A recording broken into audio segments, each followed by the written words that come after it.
시청자 여러분 안녕하십니까? BOA 뉴스투데이 시작합니다. 미국 정부는 북한의 잠수함 발사 전략 순항 미사일 SLCM 발사가 영내 평화와 안정에 위협이 된다며 강하게 규탄했습니다.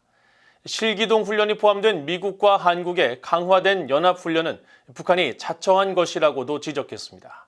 첫 소식 함지하 기자가 보도합니다. 미국 국무부의 네드 프라이스 대변인은 13일 정례 브리핑에서 북한의 잠수함 발사 전략 순항 미사일 SLCM 발사를 규탄했습니다.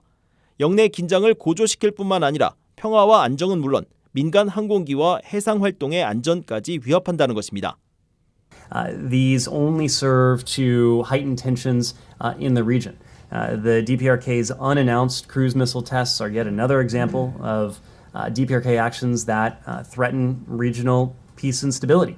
They also present an unacceptable safety risk to civil aviation and to maritime operations as well. 프라이스 대변인은 그러면서 미국은 북한이 제기하는 수많은 위협에 대처하고 바이든 행정부 초 제시한 공동의 목표, 즉 한반도의 완전한 비핵화를 진전시키기 위해 동맹 파트너와의 긴밀한 조율에 계속 초점을 맞추고 있다고 강조했습니다. 또 안보리 2사국, 그중에서도 특히 5개 상임이사국이 이런 불안정한 사안에 대응해 공동행동을 취하는 것을 보길 바란다고 밝혔습니다. 미국과 한국이 5년 만에 실기동 야외 훈련을 재개하는 것과 관련한 질문에는 미한 연합훈련은 오래 지속되고 일상적이며 방어적인 성격이란 점을 거듭 확인하면서 북한의 지속적인 도발을 원인으로 다시 지적했습니다. Look, the exercises that you're referring to are long-standing, they are routine, they're purely defensive in nature. They support the security of both the United States and, in this case, the ROK.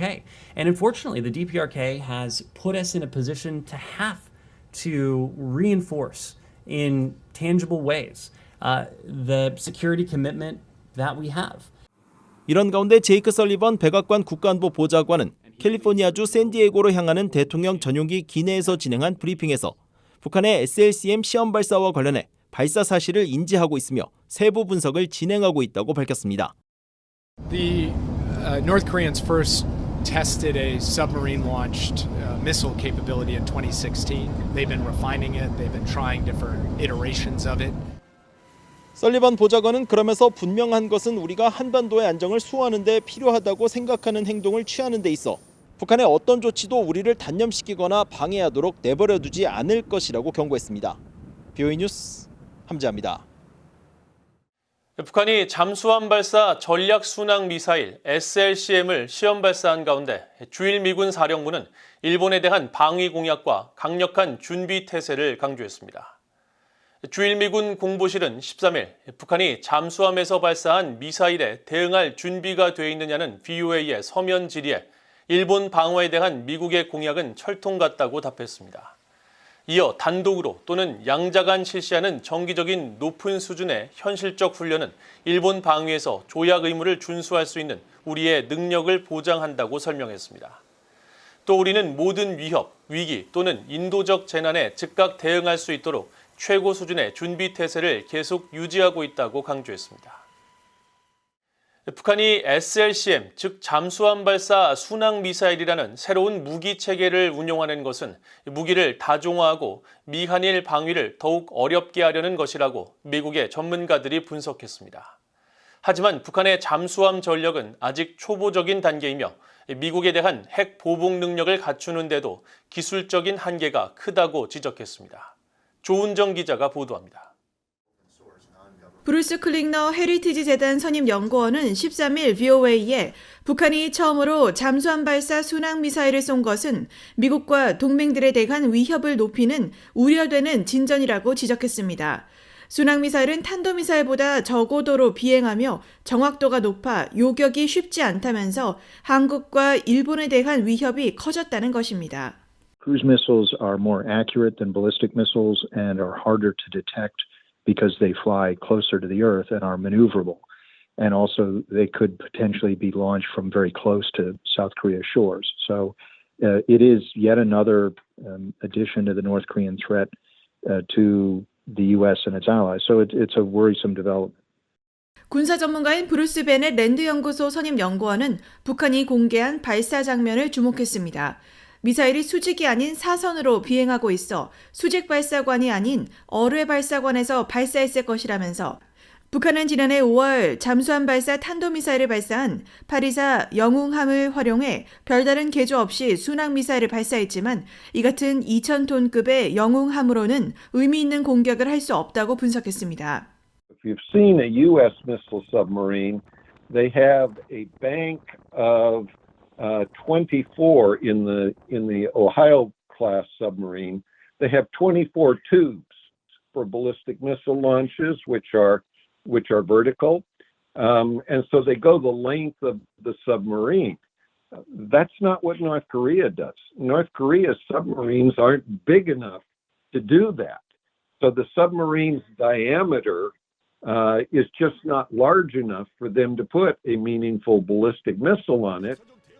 전문가들은 또 북한의 잠수함 역량이 초보적이라면서 미국에 대한 핵 보복 능력, 세컨드 스트라이크 능력을 갖추는 데에는 기술적 한계가 크다고 지적했습니다. Korea have very long roads until they have nuclear submarines or other technologies that are silent enough not to be tracked by U.S. submarine hunter technologies, so that they can disappear into the deep oceans, into the Pacific Ocean, and just have something like a second strike capability, like the U.S. does with its submarine triad. Until they reach that level of technology, it will take a long time, I guess. 한미연합사 작전참모 출신인 데이비드 맥스웰 아태 전략센터 부대표는 북한의 역량이 계속 고도화되는 것은 사실이지만 국제적으로 새로운 것이 아니라면서 미한 동맹도 이에 맞춰 방위 역량을 개발하고 있다며 이번 발사에 대한 정보 수집의 중요성을 강조했습니다. North Korea is trying to create dilemmas for the alliance, and by having multiple variable capabilities and weapon systems, it makes defense that much more difficult.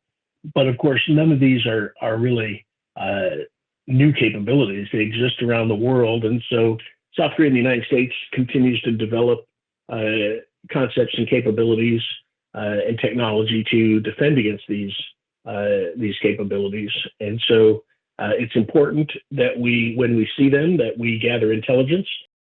국제원자력기구 IAEA 사무차장을 역임했던 올리 하이노넨 스팀슨 센터 특별연구원은 북한의 순항미사일 개발 진전이 유엔 안보리의 조치를 필요로 한다며 신규 결의에 순항미사일을 추가해야 한다고 지적했습니다.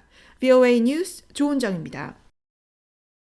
한국과 유럽연합이 북한의 핵무기와 탄도미사일 포기를 설득하기 위한 협력을 계속해 나가기로 했습니다.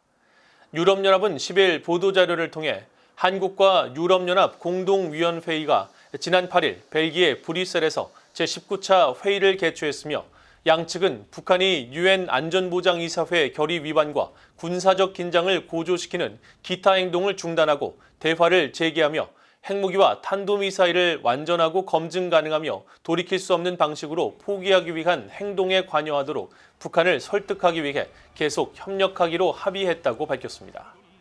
이어 이를 위해 유럽연합은 비핵화되고 평화롭고 번영하는 한반도 달성을 목표로 한 한국의 담대한 구상에 지지를 표했으며 다가오는 유엔 인권이사회에 제출될 북한 인권 결의안에 대한 한국의 지지를 환영했다고 설명했습니다.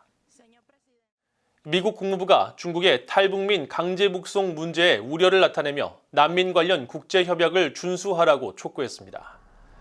국무부 대변인실 관계자는 중국 외교부가 지난 10일 정례브리핑에서 중국 내 탈북민 보호 정책을 사실상 유지하겠다는 입장을 밝힌 데 대한 VOA의 논평 요청에 탈북민은 보호 대상이라는 점을 분명히 했습니다.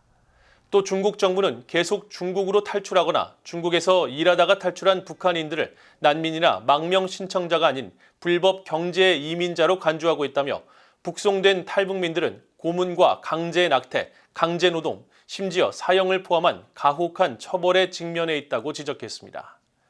그러면서 국무부는 정기적으로 중국에 이런 사례를 제기하고 있으며 난민의 지위에 관한 유엔 협약, 1967년 의정서, 유엔 고문방지 협약에 따른 의무를 준수할 것을 촉구한다고 밝혔습니다. 앞서 중국 외교부의 마오닝 대변인은 지난 10일 정례 브리핑에서 탈북 여성 보호에 관한 질의에 대해 우리는 일관되게 법에 따라 중국에 있는 모든 외국인의 합법적인 권익을 보호한다는 기존 입장을 반복했습니다. 한국 정부가 최근 일제 강제징용 피해자 배상 해법을 발표한 것과 관련해 마이클 맥콜 미국 하원 외교위원장이 미한일 3국 공조 확대로 이어지기를 바란다는 입장을 밝혔습니다. 맥콜 위원장은 10일 BOA에 보낸 성명에서 동맹국들이 이견을 해소해 나가고 있다는 소식을 환영한다며 이같이 밝히고 중국과 북한이 점점 더 도발적인 행동을 하고 있는 점을 감안할 때 미국과 인도태평양 동맹국들이 보조를 맞추는 것이 중요하다고 강조했습니다. 일본계로 미한일 의원회의에 미국 측 단장으로 활동해온 민주당의 마크 타카노 하원 의원도 10일 BOA에 보낸 성명에서 한일 양국 지도자들이 이 새로운 양자 공조의 장에 용감하게 발을 내디뎌 기쁘다며 수십 년 된 이 도전을 어떻게 함께 해결할 것인지에 대해 양국이 진지한 대화를 계속하기를 독려한다고 강조했습니다. 공화당의 마르코 루비오 상원의원 역시 13일 BOA에 보낸 성명에서 일제 강제징용 한국인 피해자 배상에 한국과 일본 기업이 모두 참여하기를 바란다는 입장을 밝혔습니다. 한국에 현존하는 가장 오래된 애국가 음원은 1942년 BOA 방송이 송출한 것으로 사실상 확인됐다고 한국의 민간단체가 밝혔습니다. 한국의 민간단체인 대한민국 역사와 미래재단의 김영석 이사장은 13일 BOA와의 전화 인터뷰에서 몇 해 전 KBS가 미국 국립문서기록관리청에서 BOA가 방송했던 애국가 음원을 처음 발견해 전문가들과 감수한 결과 현존하는 가장 오래된 애국가 음원으로 판정했다고 밝혔습니다. 이 음원은 1942년 7월 6일 이승만 전 대통령의 영어 연설 앞뒤와 한글 연설 앞에 방송됐으며 여성 소프라노 성악가가 불렀습니다. 김 이사장은 1935년 안익태 선생이 뉴욕에서 애국가를 작곡한 후 임시정부와 국민회 등 독립운동가들이 애국가를 국가로 자랑스럽게 불렀다며 이 때문에 당시 조선총독부가 애국가 제창과 악보 배포 등을 철저히 금지했다고 설명했습니다. 또 당시 한국의 여러 독립운동가들은 BOA 단파 방송을 통해 국제정세를 이해했다며 전파를 통해 독립정신을 일깨운 것은 당시로서는 획기적인 것으로 일제 강압에 좌절했던 한국의 청년들에게 BOA는 소망을 주는 좋은 뉴스였다고 말했습니다. 이상으로 BOA 뉴스투데이를 모두 마칩니다. 시청해주신 여러분 고맙습니다.